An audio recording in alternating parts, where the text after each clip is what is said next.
பொறுப்பு அப்படிங்கிறது இங்க இருக்க ஒவ்வொருத்தருக்குமே இருக்கணுங்க. இந்த வீடியோ பார்த்தீங்கன்னா தெரியும். அதாவது இது வந்து ஒரு தேசிய நெடுஞ்சாலை. அதுல வாகனங்கள்லாம் வரிசையா போய்க்கிட்டே இருக்கு. வேகமா போயிட்டுருக்கு. அந்த நெடுஞ்சாலையில அந்த கோ ஸ்லோ அப்படின்னு வச்சிருப்பாங்க இல்லையா? அந்த போர்டு வந்து கீழ விழுந்திருக்குங்க. அத பார்க்கும்போதே தெரியுது. ரொம்ப ஆபத்தான நிலையில இருக்கு. அந்த கம்பி வந்து நீட்டிட்டு இருக்குது. வாகனங்கள்லாம் அத கடந்து தான் போறாங்க. ஆனா தள்ளி இடம் விட்டு அவங்க பாட்டுக்கு போயிட்டே இருக்காங்க. இதெல்லாம் யார் எடுத்து வைக்கிறது? நம்ம வேலைய பார்ப்போம் அப்படின்ற மாரி போயிட்டுருக்காங்க.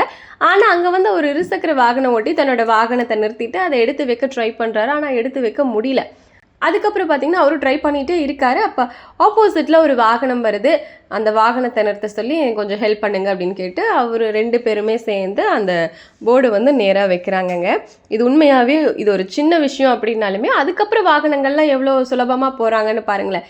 இது வந்து கவர்மெண்ட் தான் வந்து பண்ணணும். அத ஏன் நம்ம பண்ணணும்? இது நம்மளோட கடமை இல்ல அப்படின்னு கடந்து போகவும் செய்யலாம். ஆனா, இது நம்ம ஒரு விஷயம் ஒரு சின்னதா பண்றதுனால, எத்தனை வாகன ஓட்டிகள் நிம்மதியா போகலாம். பெரிய ஆபத்துகள், விபத்துகள தவிர்க்கலாம் இல்லையா? அந்த மாரி பண்ணியிருக்கனால நிச்சயமா இவங்கள பாராட்டி தான் ஆகணும். ஆனா என்ன அப்படின்னா, இந்த ஆப்போசிட்ல வந்தவர் மட்டும் ஹெல்மெட்டும் இல்ல. அதுவும் ஆப்போசிட்ல ராங் சைட்ல வேற வந்திருக்காரு.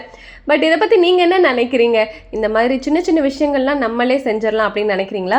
இல்ல இது வந்து கவர்மெண்ட்டோட வேலை, பப்ளிக்கோட வேலை அப்படிங்கிறது அத ரிப்போர்ட் பண்றது தான் அப்படின்னு நினைக்கிறீங்களாங்கிறத கமெண்ட்ல சொல்லுங்க.